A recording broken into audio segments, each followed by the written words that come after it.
So after you balance the yin and yang, the next thing that we do, if you look at your workbook, is releasing defense posture. It's described in there. It's going to be your 2 north fingers. See your diagram.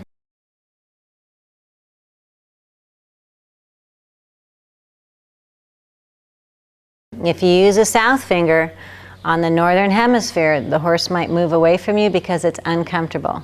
So when you're doing the defense posture, you can bend your other fingers under.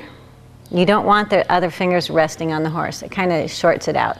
In acupressure, you have north, you have south, one on top of the other makes it neutral. So you want your north fingers to be able to work. Don't use your neck and shoulder muscles to hold up. You can get close to the horse. You can lean your hand and arm on a horse. You don't want anyone else touching the horse at the same time. You're going to start at the 2 farthest points. It's going to be anywhere in this muscling, up and over to here, anywhere in this muscling, your psoas, your intercostals and ribs, on up to here. Your hands are not going to cross the wither area. So one hand is going to be clearing any points in here. The other one's going to be clearing any points in here. What are you feeling for? Sometimes I feel for a dead zone, and I go there and I hold it till it feels alive, either a pulse in your fingers or a pulse in the horse. What this is doing is peeling off the first layer of the muscle so you can start to release them. So if you're done in 3 minutes, that's too soon. You should spend at least 8 to 10 minutes per side per horse, unless you have a Frisian or a really big horse, and it would be longer, versus a pony might be a little bit shorter.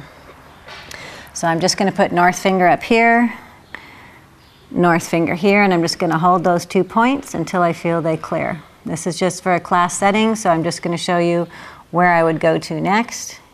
You're actually going to hold them longer than that, and it's wherever you feel that you are drawn to.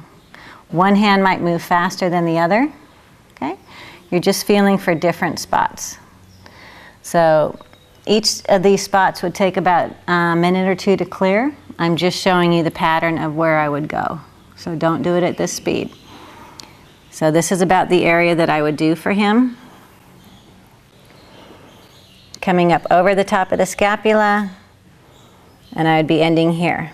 But that would take about 8 to 10 minutes. After you've done the defense posture on one side, do the bladder meridian sweep, see your diagram.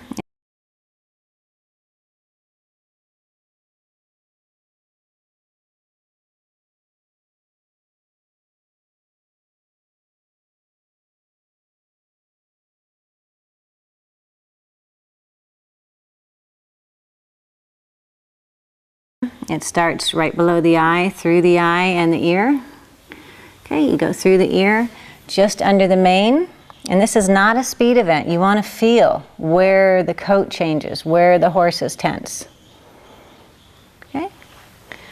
Right about where a square skirt western saddle goes, it splits off into 2. So I'm going to put one hand above the other, come down through here.